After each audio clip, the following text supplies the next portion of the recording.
जिस पेंसिल को आप बचपन से इस्तेमाल करके यहाँ तक पहुँचे हैं वो होती तो लकड़ी की है, लेकिन इसके अंदर ये ब्लैक कलर की लेड कैसे डाली जाती है? या फिर गाड़ी में लगे एयर बैग रोज़ाना हज़ारों लोगों की जान बचाते हैं, वो एक्सीडेंट के वक्त इतना जल्दी कैसे फूल जाते हैं? हम बहुत सारी ऐसी चीज़ें इस्तेमाल करते हैं जिनका फ़ायदा तो हमें बहुत मालूम होता है, लेकिन इनको कितनी मेहनत और किस टेक्नीक से तैयार किया जाता है ये हम में से शायद कम लोगों को मालूम होगा। तो आइए देखते हैं 5 ऐसी मैन्युफैक्चरिंग प्रोडक्ट्स का प्रोसेस जो हम रोज़ाना ही इस्तेमाल करते हैं। एयरबैग। एयरबैग का सबसे पहला ख्याल 1950 में एक इंडस्ट्रियल इंजीनियर को आया था जो अपनी फैमिली के साथ ट्रैवल कर रहा था। वो एक एक्सीडेंट का शिकार हो गए। इस हादसे में सबकी जान तो बच गई, लेकिन इस वाक़ये ने इस इंजीनियर को एयर बैग बनाने का आइडिया दिया। 2 सालों के बाद इसने एक ऐसा एयर बैग बनाया जिसमें कंप्रेस्ड एयर के सिलेंडर की मदद से हवा भरती थी। लेकिन मसला ये था कि इस प्रोसेस में काफ़ी देर लगती थी और हादसे के वक्त टाइम ही तो बहुत कम होता है। अगले कई सालों तक इस मसले का कोई ख़ास सोल्यूशन ना निकल सका, लेकिन फिर 1967 में एक अमेरिकन इंजीनियर को आइडिया आया कि इसने एयरबैग में एक केमिकल एक्सप्लोसिव से पैदा होने वाली गैस से भरने का फैसला किया। एयरबैग के अंदर मौजूद केमिकल सोडियम एजाइड होता है जिसको गाड़ी में लगा क्रैश सेंसर के वक्त एक इलेक्ट्रिक सिग्नल देता है। इलेक्ट्रिक सिग्नल से इस केमिकल में एक धमाका होता है जिससे नाइट्रोजन गैस रिलीज होती है। वो एयरबैग को फौरन फुला देती है।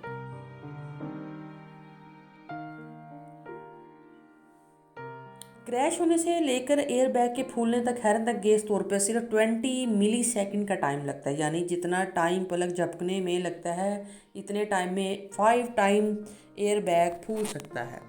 एयरबैग का मटेरियल काफ़ी ख़ास होता है जिसको वन पीस में तैयार किया जाता है। दूसरे फैब्रिक्स के मुकाबले में ये मटेरियल काफ़ी मोटा रखा जाता है। एक वक्त में 1000 नायलॉन के धागों से ये मटेरियल बनाया जाता है। अगर इस प्रोसेस में एक भी धागा टूट गया तो सेंसर फ़ौरन मशीन को बंद कर देता है। बेशक ये मशीन बहुत फास्ट चलती है, लेकिन फिर भी 1 घंटे में 8 मीटर फैब्रिक बनाती है। एक तरफ फैब्रिक बनता रहता है, दूसरे एंड पे ये वाइंड भी होता रहता है।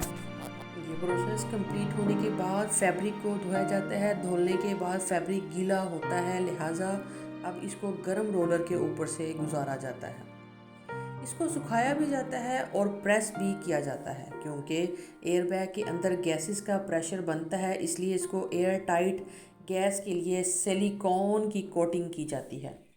रोलर फैब्रिक पर अच्छी तरह सिलिकॉन को फैला देते हैं, जिसके बाद फैब्रिक्स को बड़े बड़े ओवन में से गुजारा जाता है ताकि सिलिकॉन अच्छी तरह ड्राई हो जाए। और अब बारी आती है मुख्तलिफ शेप्स और मुख्तलिफ तरह के साइज़ के एयरबैग की कटिंग की। कंप्यूटर ऑपरेटेड मशीन पर हर एयरबैग को एक ही साइज़ के हिसाब से काटती है। फाइनल इंस्पेक्शन के बाद एयरबैग की सिलाई की जाती है। Aluminium foil. अब बात करते हैं एल्यूमिनियम फॉइल की। ये इतना पतला होता है कि थोड़ा सा भी प्रेशर इसको फाड़ सकता है। लेकिन क्या आपने कभी सोचा है कि एल्यूमिनियम के भारी भरकम ब्लॉक्स को इतनी पतली शीट में कैसे कन्वर्ट किया जाता है? सबसे पहले प्योर एल्यूमिनियम को छोटे छोटे पीसेस में, जिनको इंगोट्स भी कहा जाता है, इनको फर्नेस में मेल्ट किया जाता है। 27,000 kg एल्यूमिनियम को मेल्ट होने में 8 घंटे लगते हैं, जिसके बाद लिक्विड को फिल्टर करके साफ़ किया जाता है। इस मेथड एल्यूमिनियम को डाई में डालकर ठंडा किया जाता है और इस तरह की शक्ल दी जाती है।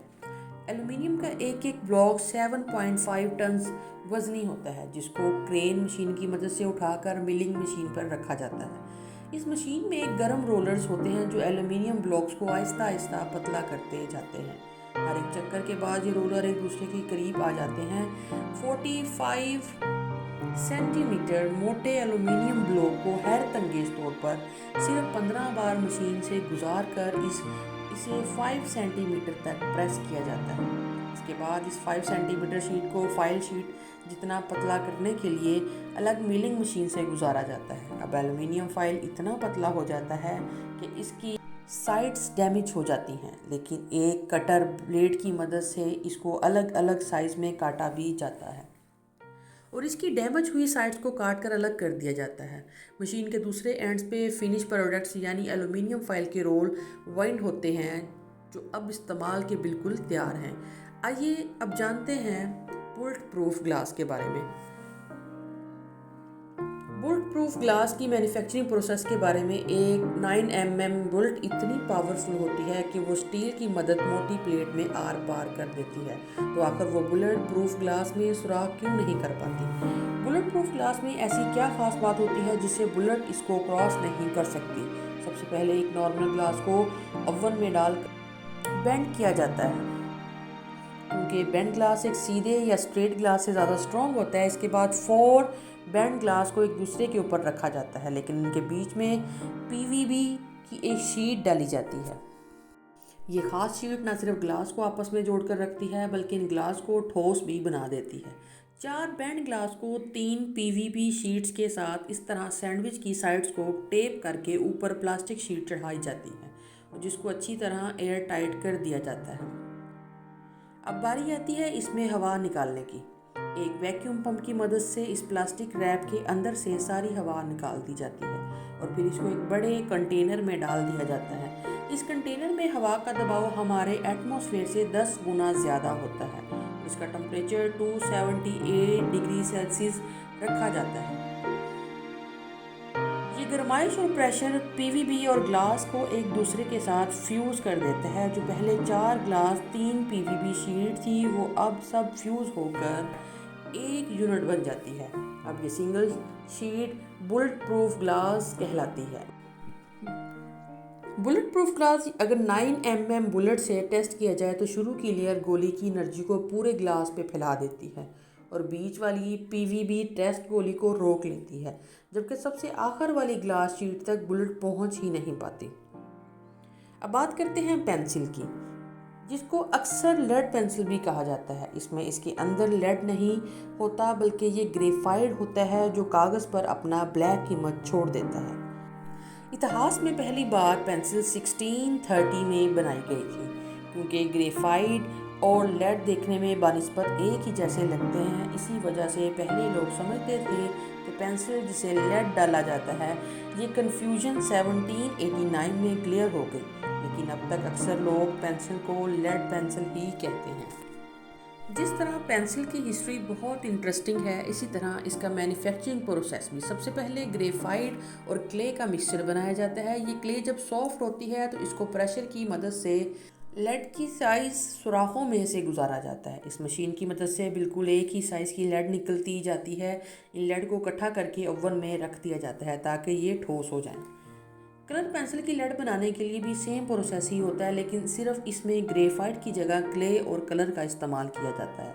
इसी वजह से नॉर्मल कलर पेंसिल की लेड मोटी भी रखी जाती है, क्योंकि वो आसानी से टूट जाती है। लेड बनाने के बाद अब बारी है पेंसिल बनाने की। 10 mm की वुडन शीट पर मशीन की मदद से लेड की साइज़ जितनी नालियाँ बनाई जाती हैं। इसके बाद इन नालियों में इन लाइन में ग्लू लगाई जाती है, और फिर इसमें लेड को बैठाकर इसके ऊपर लकड़ी की शीट को रखा जाता है। अब इनको एक बड़े व्हील में डालकर अच्छी तरह सुखाया जाता है, ताकि सैंडविच और लेड अच्छी तरह से मजबूत हो जाए। और ये प्रोसेस कंप्लीट होने के बाद अब रुख किया जाता है मिलिंग मशीन का, जहाँ इस सैंडविच को मिलिंग मशीन इस तरह काट कर अलग अलग शेप की पेंसिल बनाती है। इसके बाद इन पेंसिल को कलर किया जाता है। फिर कलर हो जाते ही एक मशीन इन पे शेप और स्टैंप लगाती है। इस सारे प्रोसेस में क्वालिटी का खास ख्याल रखा जाता है, जिसमें लेड का स्ट्रेस टेस्ट भी किया जाता है। एंड में पेंसिल को शार्प करके पैक कर दिया जाता है।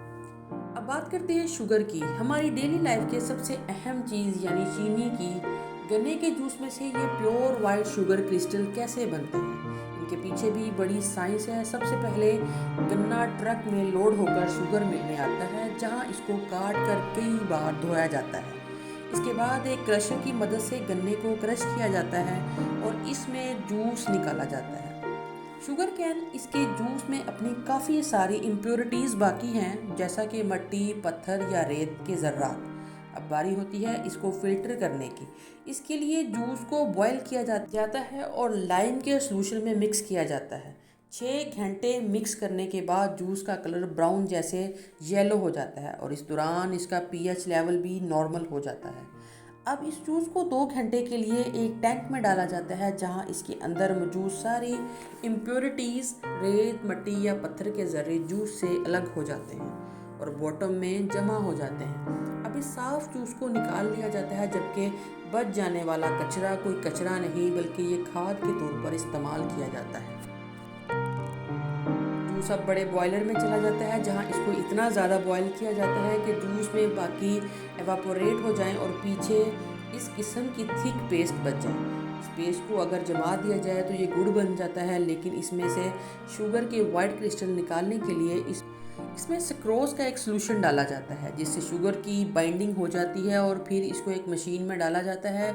ये मशीन किसी वॉशिंग मशीन की तरह काम करती है, जिसे वॉशिंग मशीन के टब में सुराख होते हैं और वो तेज़ तेज़ घूमकर कपड़ों से पानी को निकाल देती है। इसी तरह से ये मशीन भी काम करती है। इस प्रोसेस को सेंट्रीफ्यूज कहा जाता है। शुगर पेस्ट को जब RMP हाई में घुमाया जाता है तो बचा हुआ पानी टब के सुराखों से निकल जाता है, जबकि शुगर के वाइट क्रिस्टल टब के अंदर ही जमा हो जाते हैं। लेकिन शुगर के इन क्रिस्टल्स में अभी ह्यूमिडिटी बाकी है। इसी वजह से इसको सूखने के लिए इसको गर्म हवा से गुजारा जाता है, जिससे शुगर का ह्यूमिडिटी लेवल ख़त्म हो जाता है। अब शुगर को पैकिंग के लिए बिल्कुल तैयार है और पैकिंग मशीन की मदद से एक एक दिन में 2 लाख से भी ज़्यादा पैकेट बनाए जा सकते हैं। नाजरीन, आज का टॉपिक आपको कैसा लगा है, अपनी राय का इजहार लाजमी करें। उम्मीद करती हूँ आज की वीडियो आपके लिए बहुत फ़ायदेमंद साबित हुई होगी। Thanks for watching. Don't forget to subscribe my channel. फिर मिलेंगे। अल्लाह हाफिज़।